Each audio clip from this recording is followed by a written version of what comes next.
Welcome to High Math. How many popcorn kernels would it take to fill an entire bedroom? Let's find out. But first, we need to define our assumptions using standard SI units. Step 1, we'll assume a standard bedroom that's 4 meters long, 4 meters wide, and 2.5 meters high. And we'll say a single popcorn kernel is a sphere with a 6 millimeter diameter. For the popped popcorn, we'll use an expansion factor and a packing density.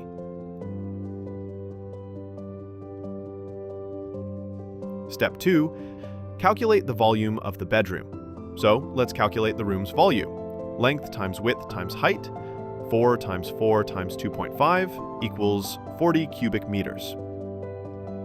Calculate the volume of a single kernel.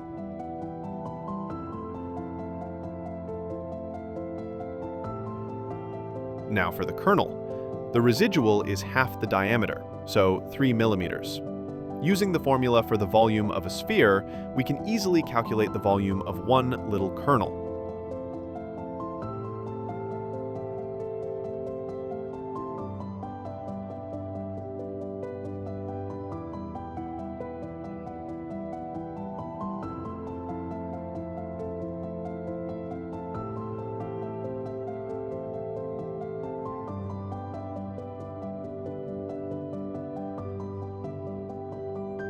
Now, for the final step, how many kernels fit in the bedroom? We find this by dividing the room's volume by the volume of a single kernel. And the result is a whopping 354 million kernels. But what if we wanted to fill the room with popped popcorn?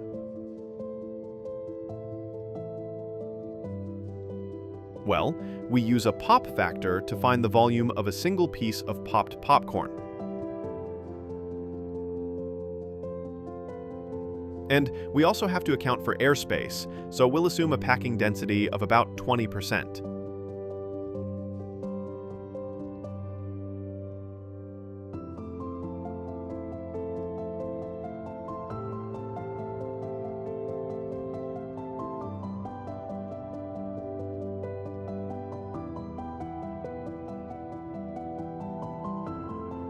Using those two factors, we can finally calculate the number of popped popcorn needed to fill the bedroom from wall to wall and floor to ceiling.